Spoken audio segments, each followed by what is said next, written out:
TDP జాతీయ అధ్యక్షుడు చంద్రబాబు, జాతీయ ప్రధాన కార్యదర్శి లోకేష్ ఇక నుంచి పార్టీ కార్యకలాపాలపై దృష్టి సారించనున్నారు. వారిద్దరూ ఇవాళ మధ్యాహ్నం టీడీపీ కేంద్ర కార్యాలయానికి వెళ్లనున్నారు. పార్టీ రాష్ట్ర అధ్యక్షుడు పల్లా శ్రీనివాసరావుతో పాటు కార్యకలాపాలపై సుదీర్ఘ సమీక్ష నిర్వహించనున్నారు. ఈ ఏడాది ఫిబ్రవరి తర్వాత పోలిట్ బ్యూరో సమావేశాలకు, పార్టీ చేపట్టే కార్యక్రమాలపై నేతలకు దిశానిర్దేశం చేసేందుకు మాత్రమే పార్టీ కార్యాలయానికి వచ్చారు. టీడీపీ కూటమి అధికారంలోకి వచ్చిన తర్వాత చంద్రబాబు, లోకేష్ సీఎంగా, మంత్రిగా పూర్తిగా ప్రభుత్వ వ్యవహారాలపైనే దృష్టి సారించడంతో సంస్థాగత పదవుల భర్తీ, నియామకాల్లో తీవ్ర జాప్యం జరుగుతోంది.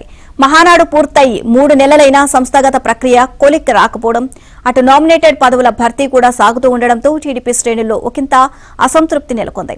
ఇది తెలిసి ఒక పార్టీపై పూర్తి స్థాయిలో దృష్టి సారించేందుకు చంద్రబాబు సిద్దమయ్యారు.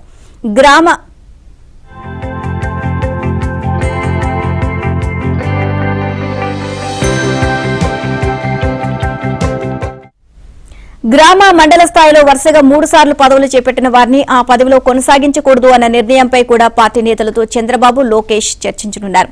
ఈ నిర్ణయం ద్వారా వైసీపీ హయాంలో పార్టీ కోసం పోరాడిన వారికి పదవులు దక్కకుండా పోయే పరిస్థితి నెలకొంది. ఈ నేపథ్యంలో ఈ నిర్ణయాలు అమలు చేయాల్సి వస్తే పదవులు కోల్పోయే వారికి ఇతర పదవులు తప్పనిసరిగా దక్కేలా చూడాలి అని, దానికి ఎలాంటి చర్యలు తీసుకోవాలో చర్చించనున్నారు.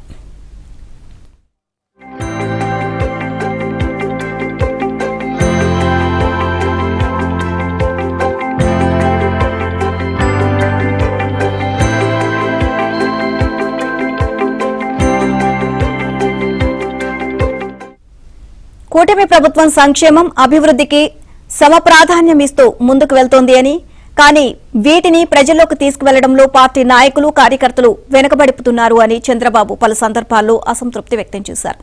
ఈ నేపథ్యంలో ప్రభుత్వం చేసే మంచిని జనంలోకి తీసుకువెళ్లేందుకు మీకోసం, మీతో అనే కార్యక్రమానికి రూపకల్పన చేసేందుకు టీడీపీ పెద్దలు సిద్దమవుతున్నారు. సుపరిపాలనలో తొలి అడుగు కార్యక్రమానికి భిన్నంగా దీనికి రూపకల్పన చేయాలి అన్నది వారి ఆలోచన. అదెలా ఉండాలి అన్న అంశంపై ఇవాళ చర్చించనున్నారు. ఈ ప్రత్యేక వ్యవస్థ ఏర్పాటుపై చంద్రబాబు దృష్టి సారిస్తున్నట్లు సమాచారం.